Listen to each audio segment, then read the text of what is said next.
Good evening, ladies and gentlemen, and welcome to the official Oscarina nomination coverage for The Underdogs.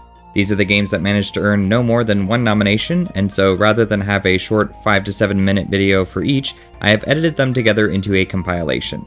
You're going to be hearing from multiple Academy members as they talk up their individual choices, and I have organized the nominees in such a way as to make for easy listening. This episode features the 8 nominations across 8 games, all of which that come from the year 1993. Enjoy. ActRaiser 2 is an action fantasy platformer developed by Quintet and published by Enix. It was released on the Super Nintendo in 1993 and is a sequel to 1990's original ActRaiser, which itself garnered 4 nominations and 1 win last season at the Oscarinas. ActRaiser 2 doesn't share any category crossover from its predecessor. Instead, it earned 1 nomination for Best Art Direction. This shift in nominations is not entirely unexpected.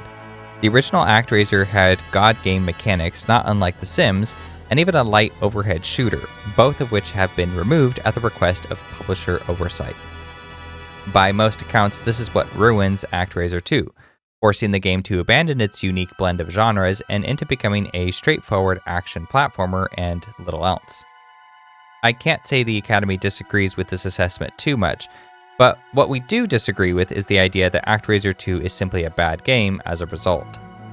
In fact, ActRaiser 2 is very good at the things it does well, even if those things are a result of unfortunate conflicts of interest.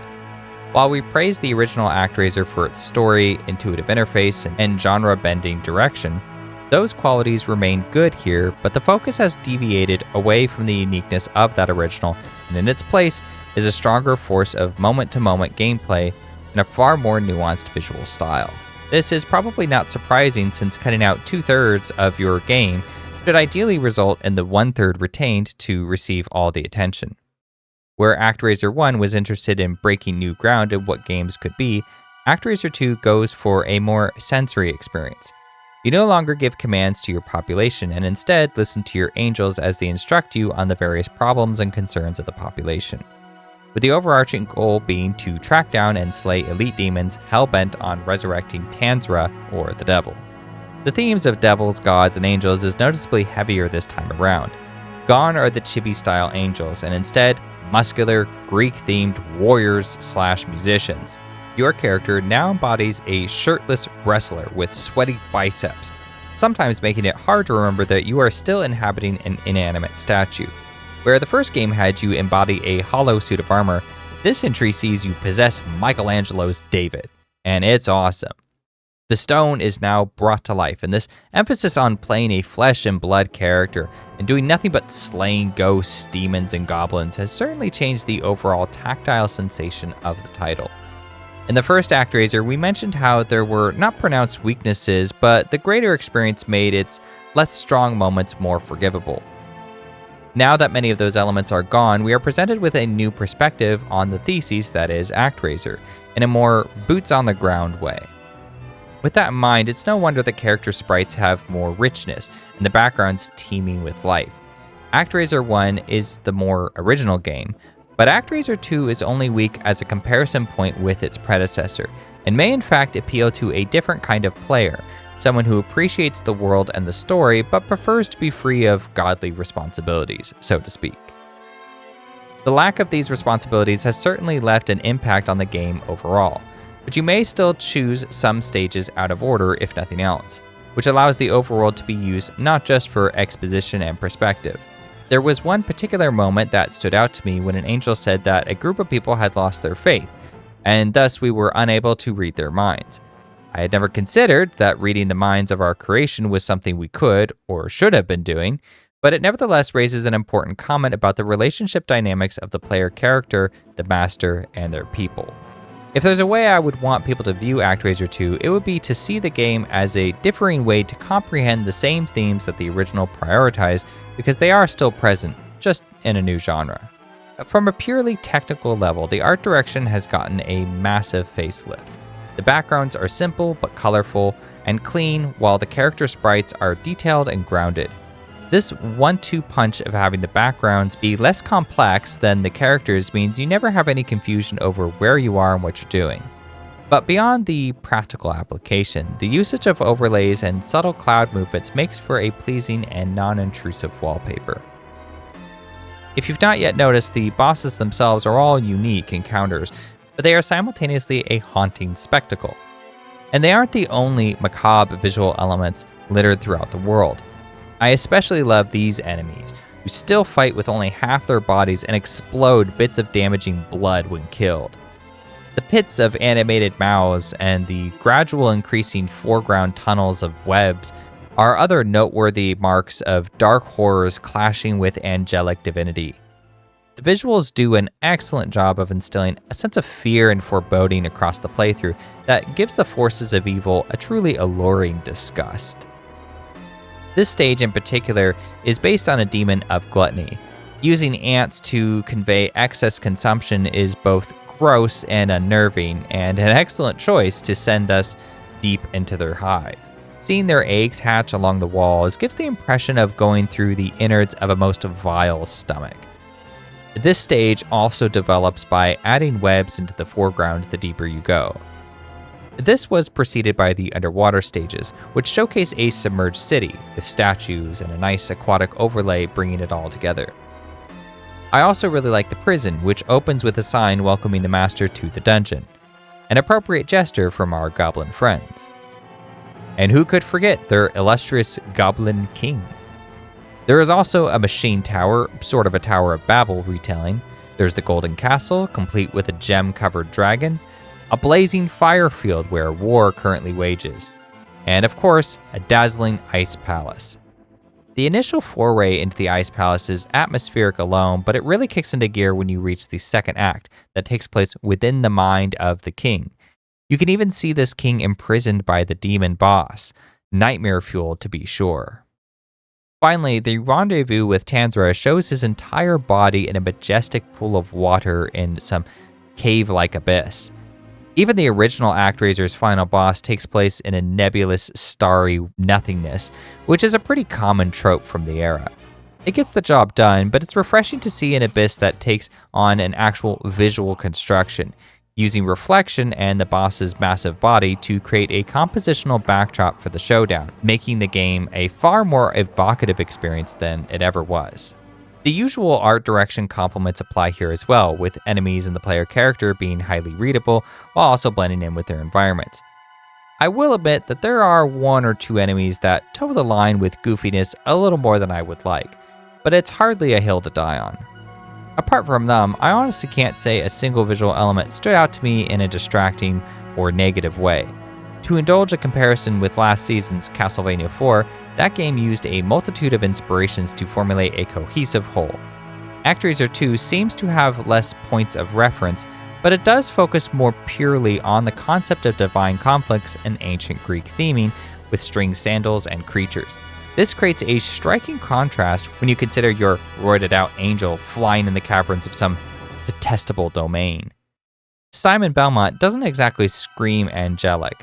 I like the focus Castlevania is able to bring from its myriad of sources, but I also appreciate the harsh contrast ActRaiser 2 has.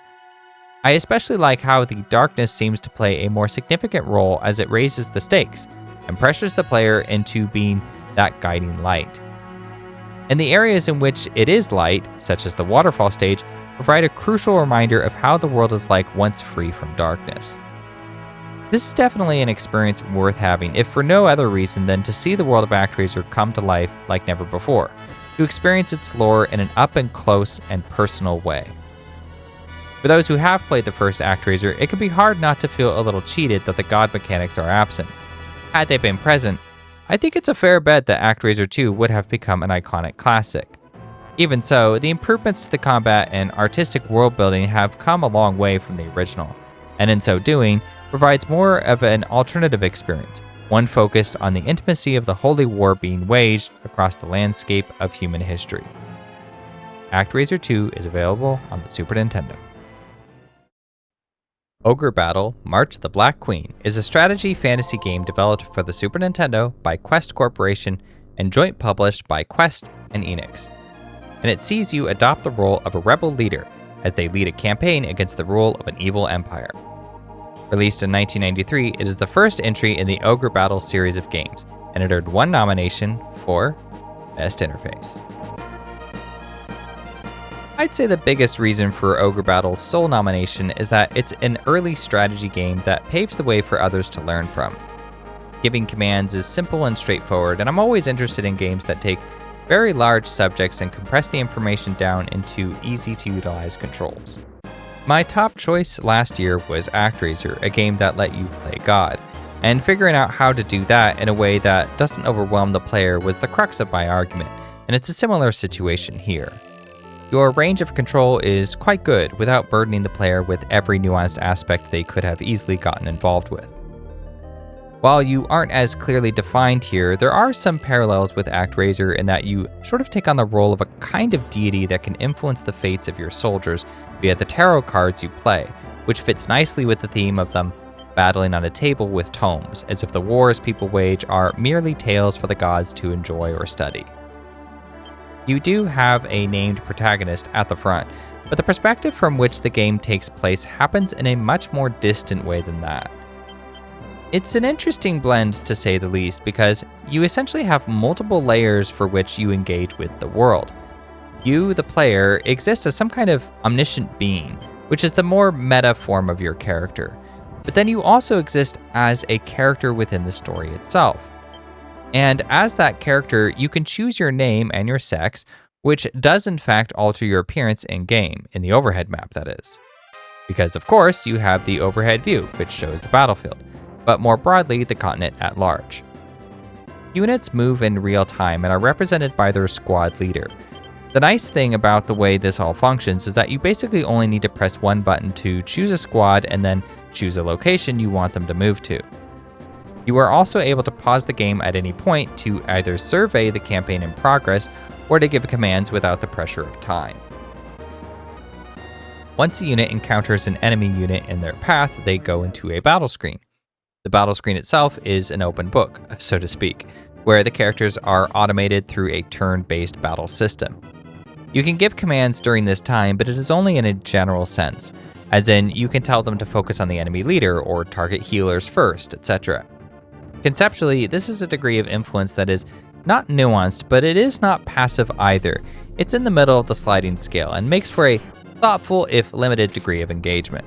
You also have the tarot cards you collect throughout your journey by liberating towns and such, and these can be spent to cast magic spells in battle. These spells range from a variety of effects, from dealing massive damage to freezing enemies to imbuing your party with vigor. The theatric is well chosen here, as tarot cards are very much related to the wills of the fates, destinies, or simply the energies at play, beyond our control, right? And they nicely harken back to the opening sequence, which alone is award-worthy. In what would become a tradition for the series, you are asked a number of questions, each giving us an impression of the kind of leader you're setting yourself up to be. Pro tip, the next time you go camping, bring a bunch of Ogre Battle questions and get everyone's take on it. In fact, it was this questionnaire that got me to develop my own personality exam, but alas, that's a conversation for another day. Some other things to note are the fact that the battles never last long because they are timed to stop once a side has dealt a damage percentage threshold. I'm mixed on this because it seems to enormously extend the length of the game because you have to repeatedly encounter the enemy, which takes forever. But anyone interested in this type of game probably doesn't mind the time sink. And to be fair, it does let you regroup and send in different squads if the fight goes poorly. Plus, you can also speed through or skip watching the fights entirely, and this adds to a smooth, chill atmosphere that does stand out among peers. And to go along with the chill atmosphere, there is a day and night system for the overworld that adds a dash of specialness to coat the world in color, going some way of masking the awkward edges of the map, which sort of drop off the plane of existence. Ogre Battle March of the Black Queen is on the Super Nintendo, but it does have remakes. It's just that those remakes are also on much older hardware at this time. There's so much to say about the game as a whole, but I really just wanted to highlight the beautiful way in which the game brings the player into the experience.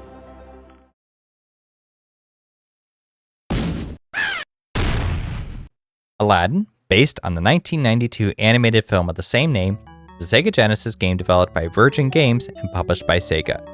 It is a platformer which sees the player take on the role of the titled character as they move through various stages inspired by the film. Aladdin also saw a release on the Super Nintendo, but this version was handled by Capcom, and from my understanding does not incorporate quite the same technical chops that was implemented here on the Sega Genesis. To be clear, I am not an expert on either game, so I can't speak to what applies to both versions and what does not. But in this case, I'm going to be doing my best to break down the achievement in Aladdin, namely unpacking its sole nomination for Best Technical Artistry. So this is the renamed Visual Immersion category, and because of this, it has caused a bit of a shift in what would otherwise have been here. Aladdin was a consideration for me for Best Visual Immersion, but I just couldn't commit to it since I don't really consider the game immersive. One of the major detractors for me are some of the tokens and floating power-ups, like the genie's face just existing in thin air.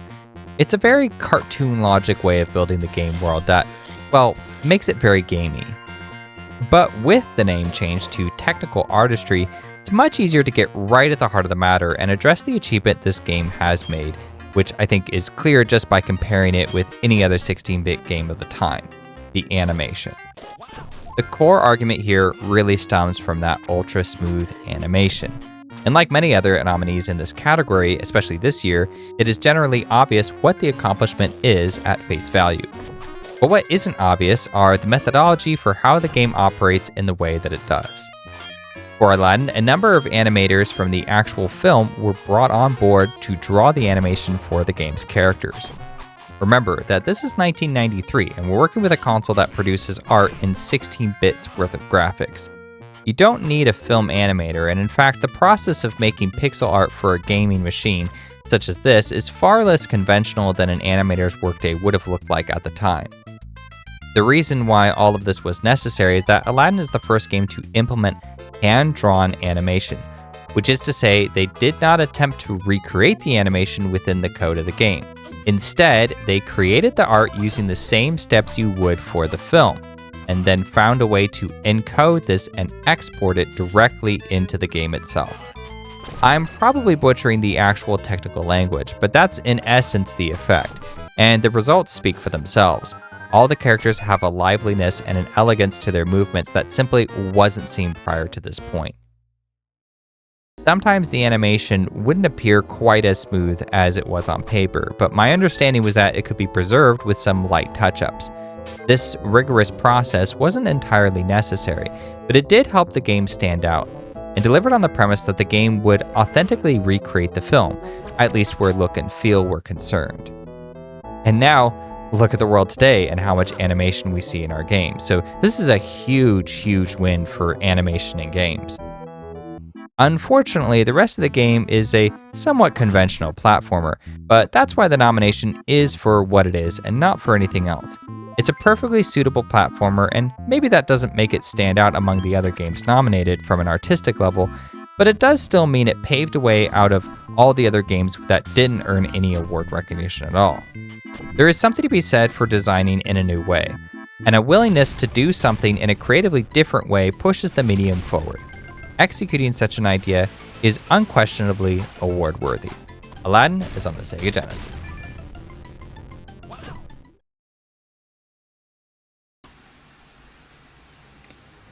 Good evening, folks, and welcome to the official Oscarina nomination coverage for Star Fox. Star Fox, or Star Wing, as it is referred to in some regions, is a 3D ship-based rail shooter developed by Nintendo and Argonaut Studios. It was released in 1993 for the SNES system and has one nomination in the 1993 Oscarinas, and that is for Best Technical Artistry. My name is Tom, and I'll be your host this evening. I'm going to try and keep it short and sweet, as this game only has one nomination, so without further ado, let's dive in. The story of Star Fox is somewhat bare bones. Players take on the role of the titular Star Fox and navigate an air wing, Star Fox's spacecraft, through the Lilat system. This system comprises of two planets, Corneria and Venom. Corneria is where you'll start each run, and Lilat is where the evil space monkey named Andros resides, after plaguing the system into war and developing several machines that you will be shooting at on the course of each of your runs.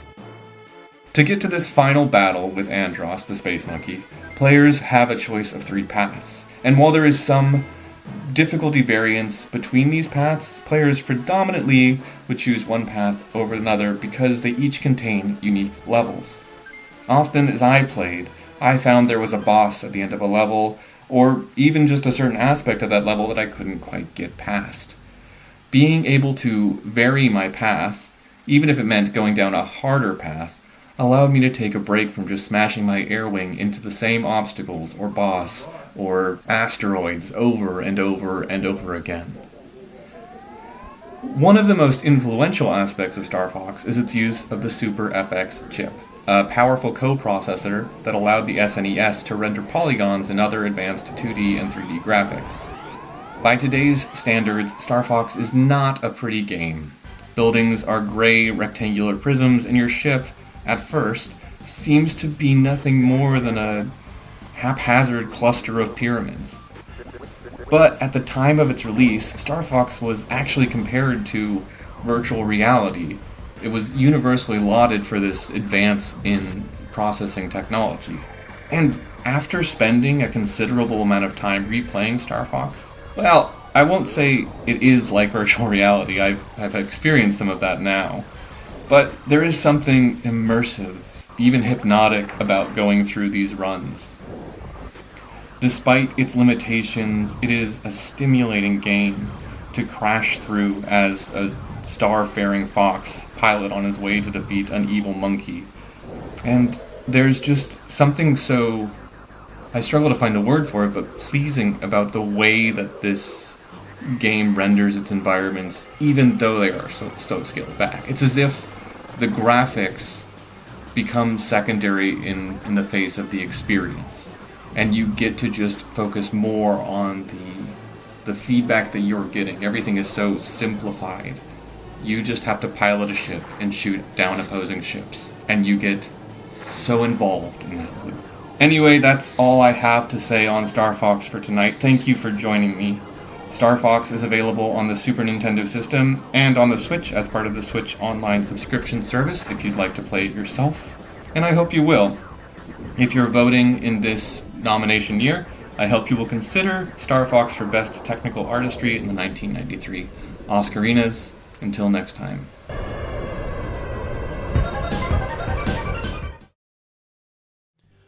The next game in our lineup today is Sam & Max Hit the Road, which was developed and published by LucasArts.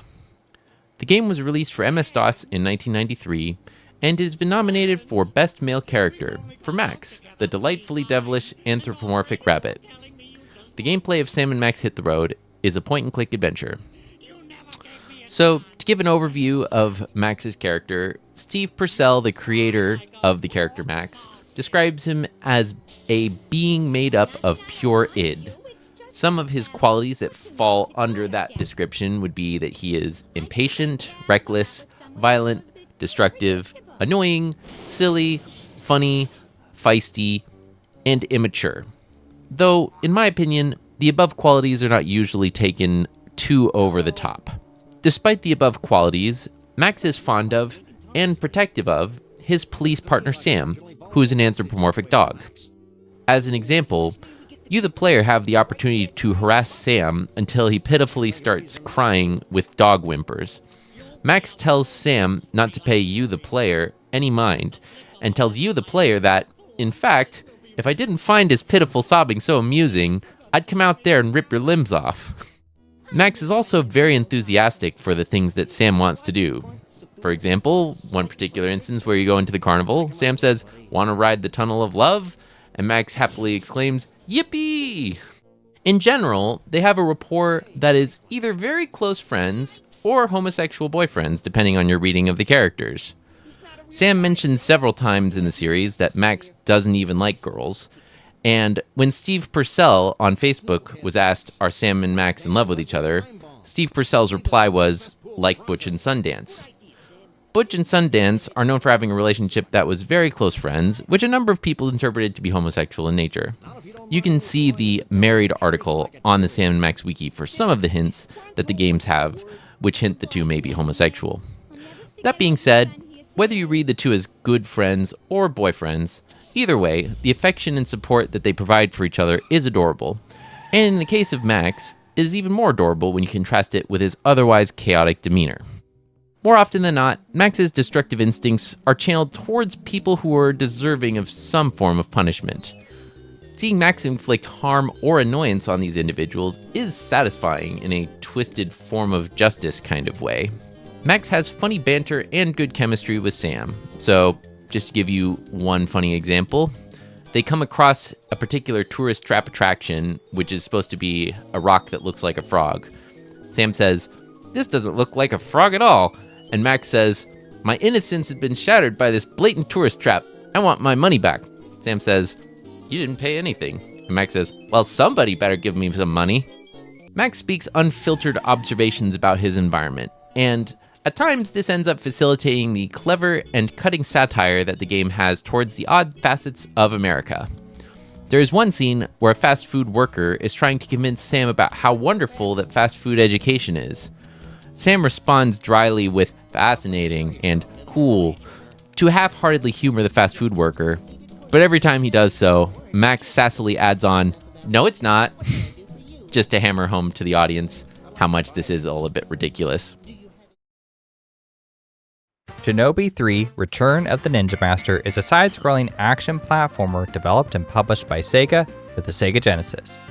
After multiple delays to perfect, refine, and alter the course of the game, in the end, Shinobi 3 became one of the most revered titles for the Sega Genesis, and without question, its strongest attribute is owed to its incredible level design, of which is its sole nomination. Shinobi 3 allegedly had a somewhat troubled development. My understanding is that the game underwent multiple revisions, cutting stages, adding new ones, revamping the gameplay, and with each iteration delaying its release and only mildly improving playtesters and Sega executives until eventually enough was enough and the game had to hit store shelves. Regardless of how much of that is true, one thing is certain: those revisions paid off. This is one of the most widely regarded Sega Genesis games, and for good reason. Without having a Sega background, my own experiences with Shinobi 3 didn't start until early in awards season. At first glance, the gameplay looks average, the controls stiff, and the overall presentation leaving a bit to be desired.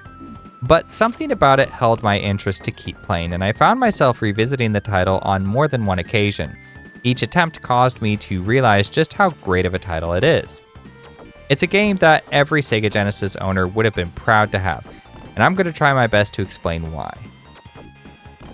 All the usual markings of good level design are here. The progression from stage to stage is always a noticeable, but not overly harsh bump in difficulty. They all feature interesting locations from caves to laboratories to burning forests to cities, factories, and even a foggy dojo. The enemies are less dynamic, but they are always well chosen, positioned exactly where you don't want them, but always where you have options to deal with them all the same. Most enemies go down from a single hit, though there are a few that take a while to chip through. Your main line of defense will more than likely be your shuriken, your throwing kunai. You can decide how many to start with after dying, and there are plenty of pickups to be found. Assuming you don't die very often, you'll have a surplus of them, making ranged combat by far the most typical approach you'll have. That said, I enjoy playing the game with a measly 10 shuriken between lives, which usually made for a nice and relatively short uphill climb for each respawn. There's also the usual extra lives and trap explosives to mix things up, but you'll also pick up power cards which turn your shuriken into flaming bolts that deal significantly greater damage. In fact, the damage buff is so strong it can feel a bit like a punishment to not have it. You lose this buff if you take any damage at all, and I found myself trying to hold on to it until I reached the boss, laid into him with everything I had until he eventually hit me. The hope was to drop his health low enough that he becomes a pushover through that initial hit. Not the most tactical approach, but what can you do? In fact, I should probably mention that I'm not the greatest at Shinobi. I didn't even realize I could block for nearly my entire time with the game, and even after I learned it, I relied more on dodging, yes, that's what I call it, or just brute forcing my way through tougher encounters. On my earlier attempts, there were multiple choke points largely made up of bosses in which I'd hit a brick wall, and I would get this feeling that this is where my time with Shinobi would end. but when the night came to sit down and capture footage for this video, I found myself on an excellent run, crushing most everything even if it wasn't always flashy. I did have to resort to some save states in the last stage in order to preserve time, but all in all, my mission was a success. As you progress in the stages, the scenarios become more and more fantastical, but there's always a clear purpose behind their execution.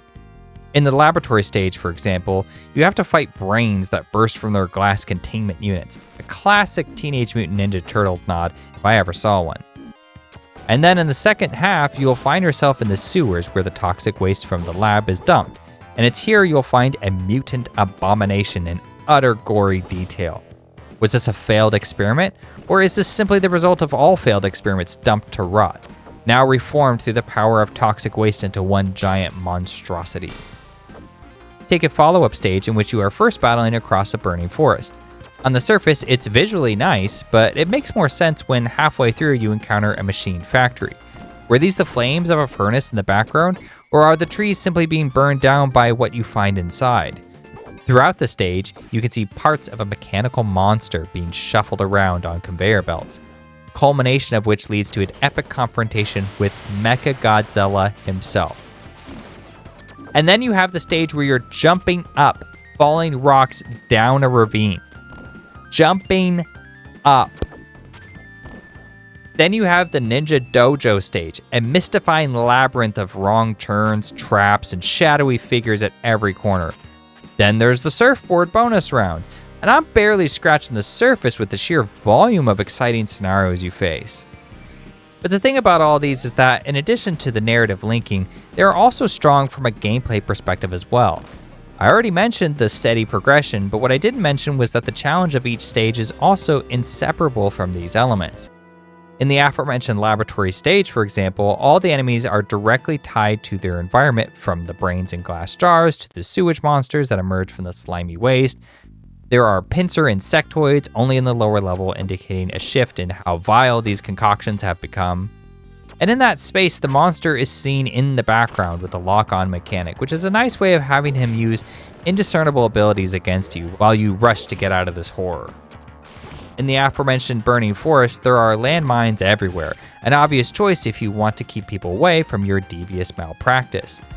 Then, once you're inside, there are conveyor belts and rotating platforms that are aptly fitting for a machine factory. Some of them can even be destroyed with bombs that alter the shape of the level, and are a way in which the game builds on an idea introduced in its first half. Landmines were a hazard in the first half. They are a tool to progress in the second. Platforms are steady and stable early on. Now they're conveyor belts and you have to ride them. This is the equivalent of the 90s ninja fantasy that was taking the world by storm at the time. Most enemies die in a single hit, and typically that comes from your plentiful supply of kunai throwing knives.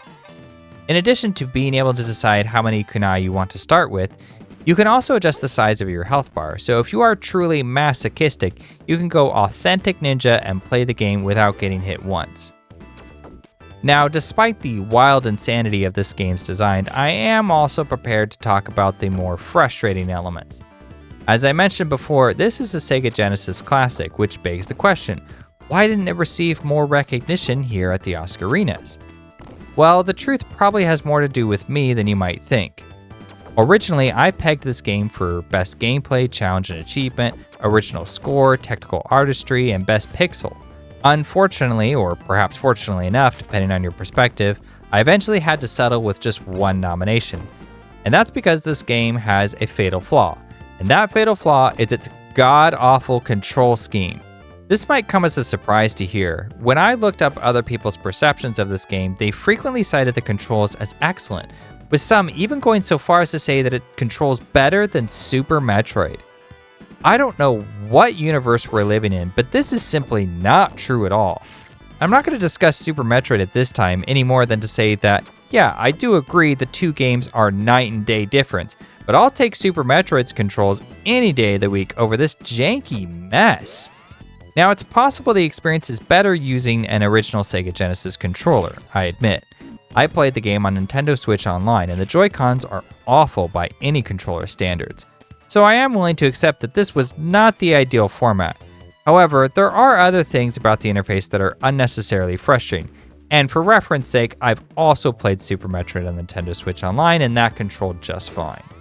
For one, if you want to double jump, you can't just press the jump button a second time like you can in Super Smash Bros.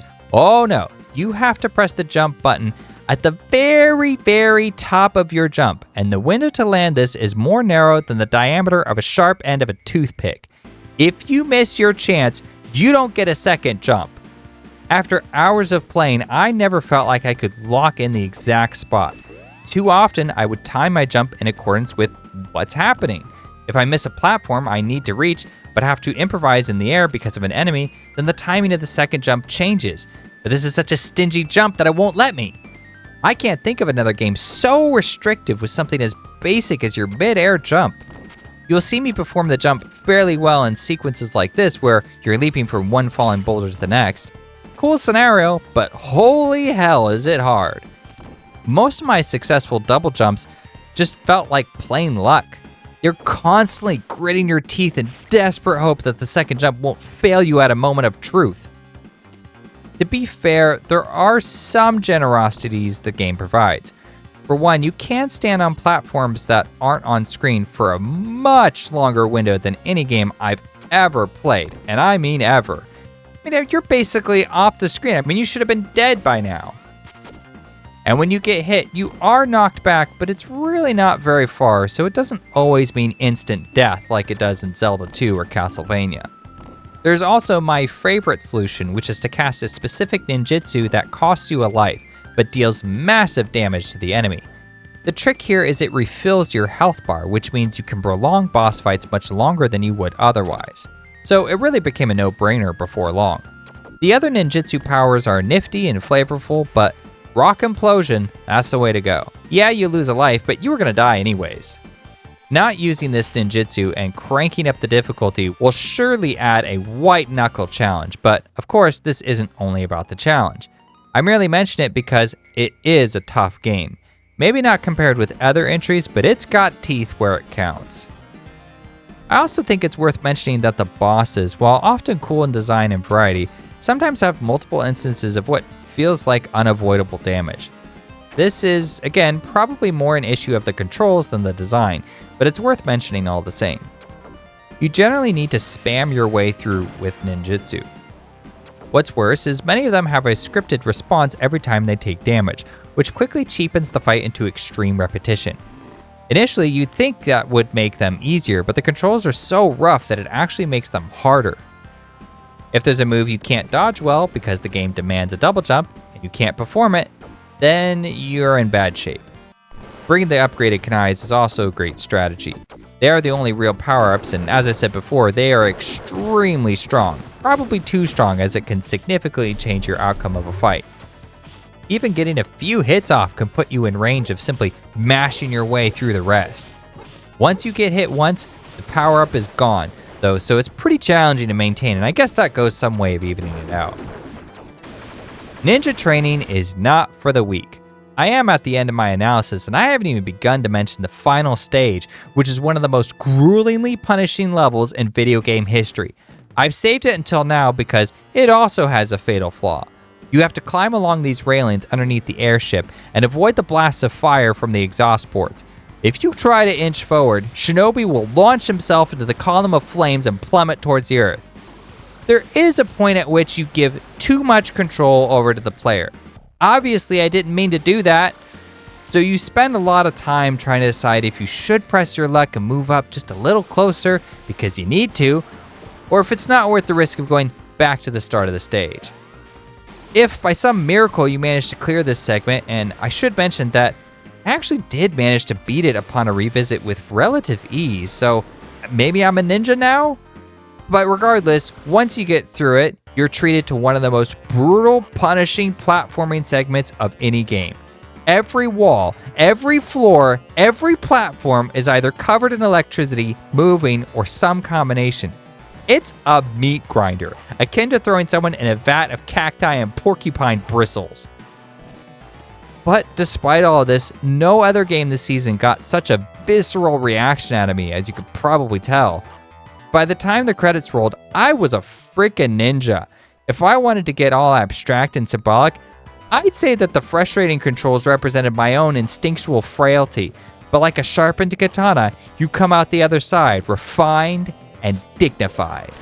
Yes, you can overcome the abusive controls and the demanding level design, but it's not going to be easy.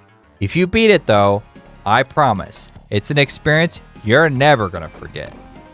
Shinobi 3 is on the Sega Genesis and on the Nintendo Switch Online.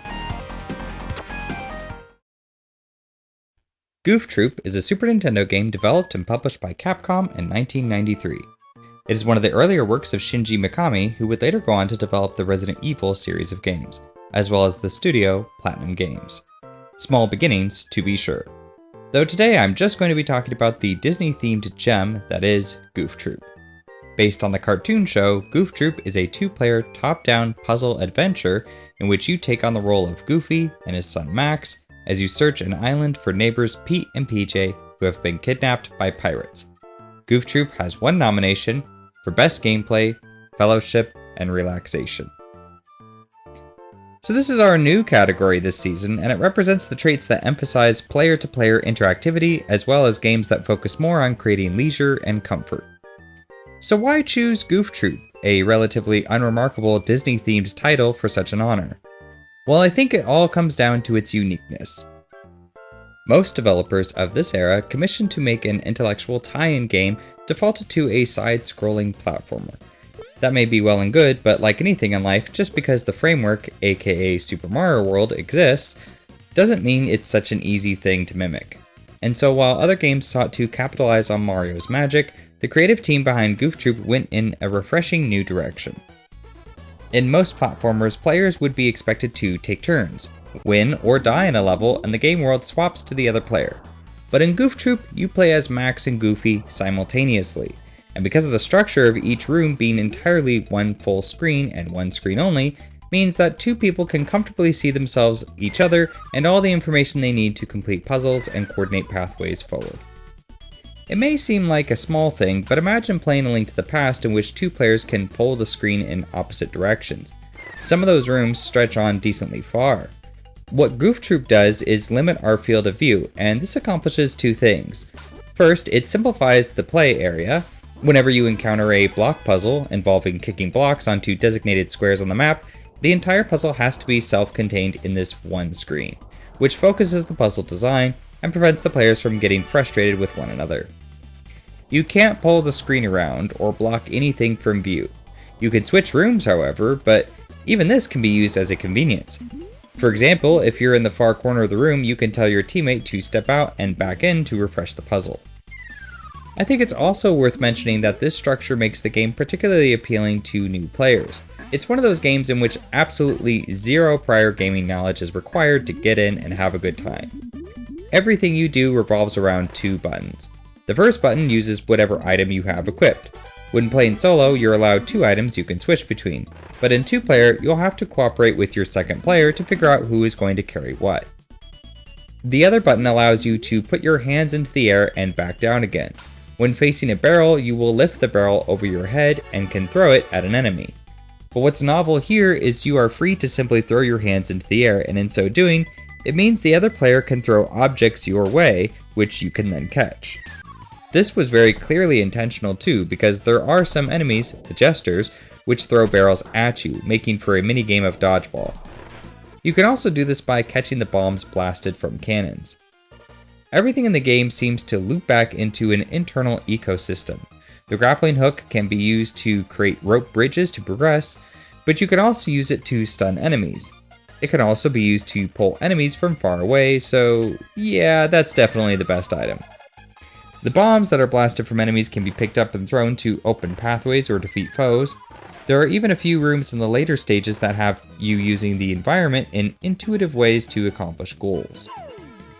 Another point in favor of the game's approachable design is the game's soft ramp up in difficulty from stage to stage.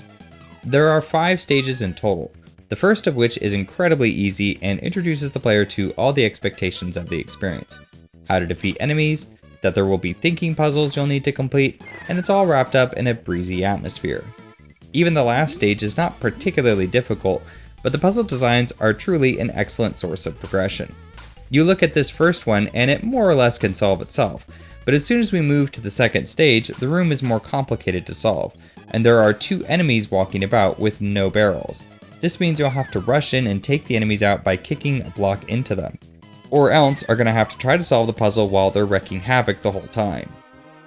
Then in stage 4, you have puzzle rooms in the dark, and a new type of block that will explode after a short time, making for some extra layers to the challenge. The very design of the game is smart and smooth. This room in stage 3, for instance, the player has to drop their plank over the gap so they can get across and get the rest of the items in the room before moving on. But there's a jack in a portion of the room that is sectioned off in the top right corner. The jack enemy type is able to throw swords, making him an ideal choice to add to the room because he can add just a touch of tension. You always need at least a little something to consider when you're playing.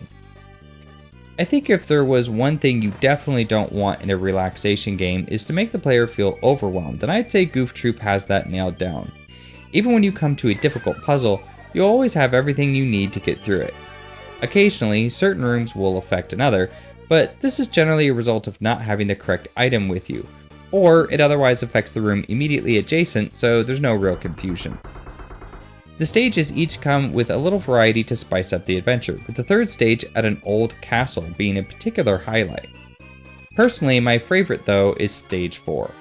There are in fact 2 ways to navigate through the caverns, and even though I've played the game many times, I always seem to forget which route leads to where, and yet it's impossible to get completely lost. My final point, and perhaps the most significant, has to do with the spirit of the game. Playing as Goofy and Max means you get to play as father and son. The 2 characters play a little differently, with Goofy being stronger but slower, and Max being quick but weak. This pairing makes for a thematic win, but it's also great, maybe as a veteran player, to bring someone along and mentor them through. Either way, Goof Troop remains a special kind of game that harnesses simple but sensible design to make for a refreshing island adventure, and one that's easy to create some good memories together. Honestly, I'm always on the lookout for good co-op games, and as strange as it might sound, I honestly can't think of too many games that have topped it in terms of sheer simplistic cooperative fun. More games need to stop conflating cooperative games with excess story, excess combat, and excess repetition. Simple, variety, and a good heart is what counts. Goof Troop is on the Super Nintendo. Finally, for the last game I would like to highlight today, we have Ihatovo Monogatari, which was developed and published by Hecht. The title can be translated as The Stories of Ihatovo.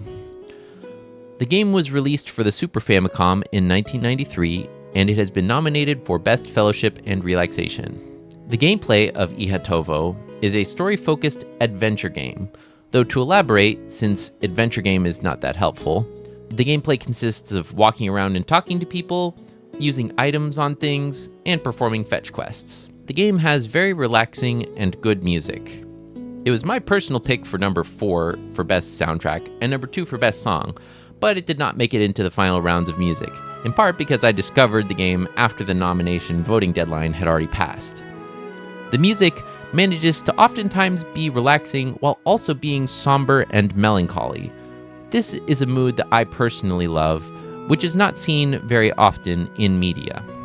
The storytelling consists of experiencing short fables and fairy tales, and in between experiencing those fairy tales, you explore a city where residents have small talk about relatively relaxing, relatively harmless things. They might talk about the recently opened theater, or the music festival, or the seasons changing, or how much they love the local author, and so on. Another factor in favor of the relaxing angle of this game is that a fair number of the short stories involve death and suffering, but encourage the player to come to terms with these things by having messages to meditate on and find meaning in the suffering. This message can be relaxing in a way for people who are dealing with hard times in their own life. They see suffering from the characters on the screen, which helps them feel like they're not alone in their suffering.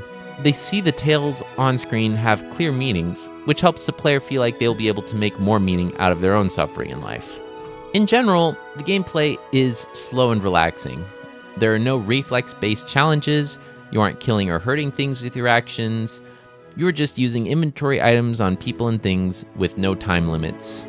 And last point I have in favor of Ihatovo is that the short stories are at times interspersed with pixel art illustrations, which are sometimes cute, evocative, and pretty. These are presented in a pop-up window over the game screen. It conveys a similar feeling of reading picture storybooks as a kid, which is a relaxing feeling to evoke in general. That being said, while there are definitely a number of things in favor of Ihatovo, some things that detract from the relaxing experience is, for one, you can at times get stuck in the game due to not knowing where to go or who to talk to. There are 2 NPCs in town that provide hints on where to go next, which mitigates this, but they aren't clearly marked as hint givers, so you need to figure this out through trial and error. Sometimes what you need to do is still unclear even after talking to the hint givers, which also tends to interfere a bit with the relaxation experience. Con number 2, you don't really have a run button, which can make it more tedious when you are stuck and searching for a solution. Some would argue that it makes it more slow-paced and relaxing, but I don't know. I personally would have still had a more relaxing experience, I think, if I just had a run button. But that's just me. I hate waiting around for stuff. And lastly, some of the short stories don't really have a super clear message to them, which hurts the previously mentioned relaxing benefit of finding meaning in suffering. That being said, though, the majority of them do, so this is a mark against it, but it doesn't make the overall project bad. So, thank you for joining me today and allowing me the opportunity to showcase these games to you. For voting this year, I hope you will still give these games due consideration. A game can very well be the best at a particular category, even if it is not the best game overall. So please give these games equal consideration to the games nominated for Best Pixel when deciding where to place your votes. And, if the areas these games excel in happen to be important to your enjoyment in games, you should give these games a try. The games are still good in the areas other than their nomination categories, so you playing these games may still provide you with a very enjoyable experience.